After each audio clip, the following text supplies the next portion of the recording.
کرنا کہ ہمیں پیاس لگے گی اور ہم پانی پیئیں گے، نہیں، آپ نے وقتاً فوقتاً گاہے بگاہے آپ نے پانی پیتے رہنا ہے، اور پانی بھی سادہ پلین واٹر ہو، یہ بھی، اور آگے یہ ہم واٹر کی ڈیٹیل میں ہم دیکھ لیتے ہیں کہ کس طرح کا آپ نے پانی لینا ہے۔ آپ نے فلٹر واٹر لینا ہے جو کہ نمکیات پر مبنی ہو۔ لوکل جو آپ دیکھتے ہیں کہ جتنے بھی منرل واٹر آپ کو بوٹل میں ملتے ہیں، یہ سارے منرل واٹر نہیں ہوتے، جسٹ وہ انہوں نے فلٹر پلانٹ سے گزار کر لیبل لگایا ہوتا ہے کہ دس از منرل واٹر، یہ سارس اس کے لیبل کے اوپر لکھے ہوتے ہیں، حقیقت میں وہ اتنا منرل واٹر نہیں ہوتا۔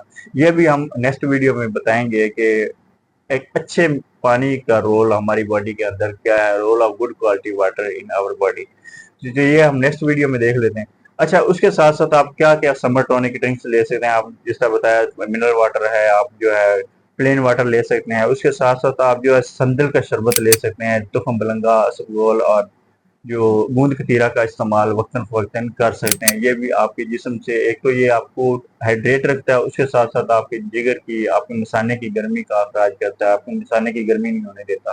اس کے ساتھ ساتھ آپ جو ہے املی آلو بخارا، یہ بھی کامن ہے، ہمارے یہاں چلتا ہے، اس کو بھی استعمال کرنا ہے۔ کوشش کریں کہ کلر کا استعمال نہ ہوا ہو، گھر میں بنائیں، آرگینک بنائیں، وہ اچھا ہوگا اور اس کا فائدہ بھی ہوگا، جگر کو بھی ٹھنڈک دے گا۔ اس کے ساتھ ساتھ آپ او آر ایس کا استعمال کر سکتے ہیں، نمکول کا استعمال کر سکتے ہیں، آپ ستو کا استعمال کر سکتے ہیں۔ اب ستو میں آپ جو کا آٹا بھی استعمال کر سکتے ہیں، یا بھنے ہوئے چنے کا آٹا بھی استعمال کر سکتے ہیں، یہ بھی آپ کے لیے بہت زیادہ فائدہ مند ہے، کارآمد ہے، یہ آپ کو ہائیڈریٹڈ رکھتے ہیں۔ اس کے علاوہ لیمن منٹ واٹر بھی آپ استعمال کر سکتے ہیں، شکنجبین جس کو آپ شکنجبی بولتے ہیں، اس کا بھی استعمال کر سکتے ہیں، یہ بھی آپ کو ایک تو نمکیات کی ضرورت کو پورا کرتے ہیں، وٹامن سی کی ضرورت کو پورا کرتا ہے، اس کے علاوہ آپ کے جگر کو، اپنے مثانے کو ٹھنڈک، آپ کی باڈی کو ہائیڈریٹ بھی رکھتے ہیں۔ اس کے ساتھ ساتھ جب سمر ٹونک ڈرنکس کی بات ہو رہی ہے اور لسی کی بات نہ کی جائے، لسی کو ڈسکس نہ کیا جائے، تو میں کہتا ہوں یہ سمر ٹونک ڈرنکس کے ساتھ نا انصافی ہوگی۔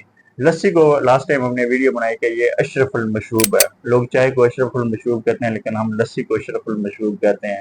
اور میں اس کو یہ بھی کہنا چاہوں گا کہ یہ queen of summer tonic drinks ہے، کہ اتنی زیادہ بہترین اللہ تعالیٰ کی نعمت ہے کہ یہ نہ صرف ہمیں ٹھنڈک کا احساس دیتی ہے، ہمیں ہائیڈریٹ رکھتی ہے، بلکہ ہمارے جسم کی گرمی کا بھی اخراج کرتی ہے، جسم میں گرمی نہیں ہونے دیتی۔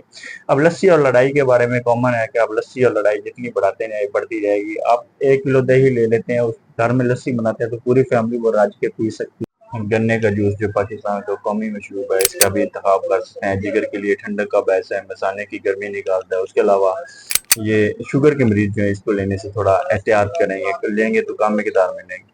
اس کے ساتھ ساتھ شربت فاسا، this is very common in Pakistan nowadays, اس کا بھی آپ استعمال کر سکتے ہیں۔ اس کے ساتھ ساتھ آپ جو ہے اس کے ساتھ ساتھ آپ جو ہے سافٹ ڈرنکس، اب کن چیزوں سے آپ نے اوائڈ کرنا ہے؟ سافٹ ڈرنک سے اوائڈ کرنا ہے، انرجی ڈرنک سے اوائڈ کرنا ہے، ٹی اور کافی جس طرح ہم نے بات کی کہ یہ آپ کو زیادہ جلدی جو ہے ڈی ہائیڈریٹ رکھتے ہیں۔ اس کے علاوہ انرجی ڈرنکس کیا کرتے ہیں؟ یہ آپ کے ہارٹ ریٹ کو بھی تیز کر دیتے ہیں۔ اس کے ساتھ ساتھ یہ بات ہے کہ کپڑے کس طرح کے پہننے ہیں، کوشش کریں کہ لائٹ کلر کے کپڑے پہنیں، ڈارک کلر سے اوائڈ کریں، وہ ہیٹ کو ابزورب کرتے ہیں۔ اب لائٹ کلر میں بھی کوشش کریں کہ کھلے کھلے کپڑے پہنے، کاٹن پہنے، لینن پہنے، واش اینڈ ویئر پہنے، اور ڈارک کلر کے یا موٹے کپڑے پہنیں گے تو وہ بھی آپ کو گھٹن کا احساس دے گی، کیونکہ وہ جو وینٹیلیٹر نہیں ہوگی، آپ کو ہوا کی کراسنگ نہیں ہوگی، اس کے نتیجے میں کیا ہوگا؟ آپ کو گرمی کی شدت کا احساس ہوگا، اس کے نتیجے میں بھی آپ کو ہیٹ اسٹروک کے چانسز ہیں۔ جب گرمی میں نکلیں، دھوپ میں نکلیں، تو آپ اپنے سر کو کور کر کے نکلیں، کوئی ہیٹ لے لیں، کیپ لے لیں، یا پھر سر پہ کوئی سکارف یا رومال وغیرہ بھی لے کے نکل سکتے ہیں۔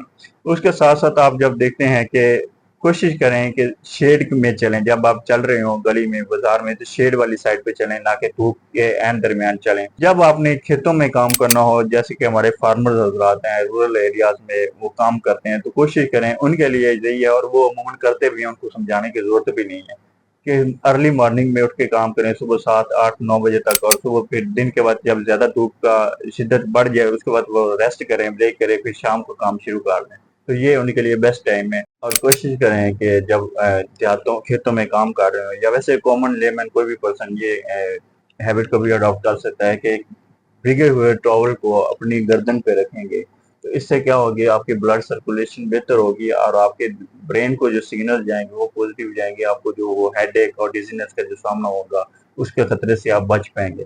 اس کے آپ کی بات ہے کہ اپنے رہن سہن سے بتائیں اپنے گھر میں۔ اب وہ لوگ جو کہتے ہیں بس اے سی نہیں ہے، اپنی گھبرانے ایک جگاڑ ہوں گا، اور کولر تو ہوگا، تو آپ کا جو ہے اس کو لگا سکتے ہیں کہ ٹھنڈے کے لیے کافی ہے۔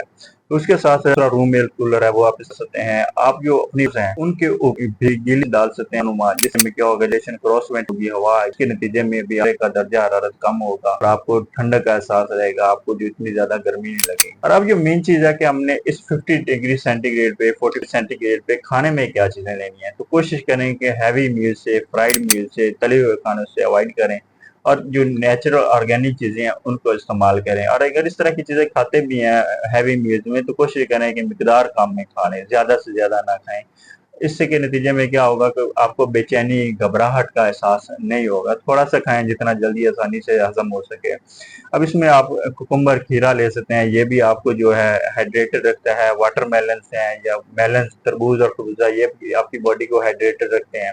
اس کے ساتھ ساتھ آپ کی جو کوکونٹ واٹر ہے یہ بہترین سمر ٹونک ڈرنک میں بھی ہم نے ڈسکس کرنا، یہ بہترین سمر ٹونک ڈرنک بھی ہے، آپ کی باڈی کو ہائیڈریٹڈ رکھتا ہے۔ اس کے علاوہ جس طرح لیفی گرین ویجیٹیبلز ہیں ان کا آپ نے استعمال کرنا ہے۔ کوشش کریں کہ میٹ سے زیادہ نہ کھائیں، میٹ کو کم کھائیں، زیادہ اوائڈ کریں۔